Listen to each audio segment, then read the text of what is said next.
गुज़िरियल 4 सालनि खां यूसी सईद खान भिरॻड़ी जे चेयरमैन अब्दुल्ला भिरॻड़ी पारां यूसी में तरक़ियाती कम न कराइण ऐं यूसी में वॾे पैमाने ते कयल करप्शन ख़िलाफ़ यूसी जे क़ाउंसलरन मोहम्मद दर्स, मीर मोहम्मद खोसो, मोहम्मद सादिक मल्ला ऐं वॾी तइदाद में यूसी जे वोटरन खोसकी में एहतजाज जी मुज़ाहिरो कयो।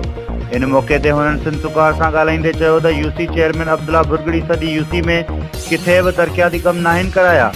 वोटरन वटि का बि बुनियादी सहूलियत मौजूदु नाहे। असांजो को बि हिसाब किताब कोन थियो आहे।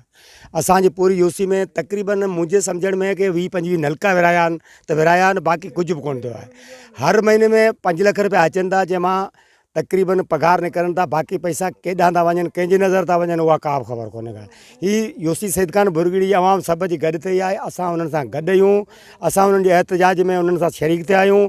असां वरी बि अर्ज़ु था करियूं त जेकी कुझु यूसी भिरॻड़ी सईद खान भिरॻड़ी में आयो आहे, उनजो हिसाब किताब ॾियो, ग़रीबनि खे कुझु ॾियो, यतीमनि खे ॾियो, बेवान खे ॾियो, उन्हनि जो हक़ आहे। त जेका करप्शन असांजी यूसी सईद खान भिरॻड़ी मां थी वई आहे, उनजो अजालो हिन चेयरमैन खां वठियो वञे। हिन जा हसासा चेक करियो। साल 1.5 साल जे अंदरि हिन अब्दुल्ला नाले जो पंप ठारायो आहे। यूसी सईद खान भिरॻड़ी जो हक़ खाई जे इन ते को बि एक्शन न खयो वियो त इंशाअल्लाह ताला ईंदड़ ख़मीस जे ॾींहुं ऐवान सहाफ़त ते ज़िले बदीन जे अॻियां असांजी बाक़ाइदगी बुख हड़ताल हूंदी।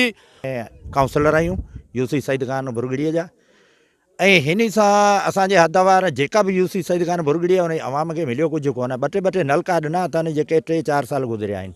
खां पोइ अकाउंट ई बंदि आहिनि। हाणे अकाउंट बंदि आहिनि, अलाए कॾहिं खुलंदा, उहो त इन जी मर्ज़ी आहे। अवाम सां अॼु बि गॾु आहियूं, सुभाणे बि गॾु आहियूं।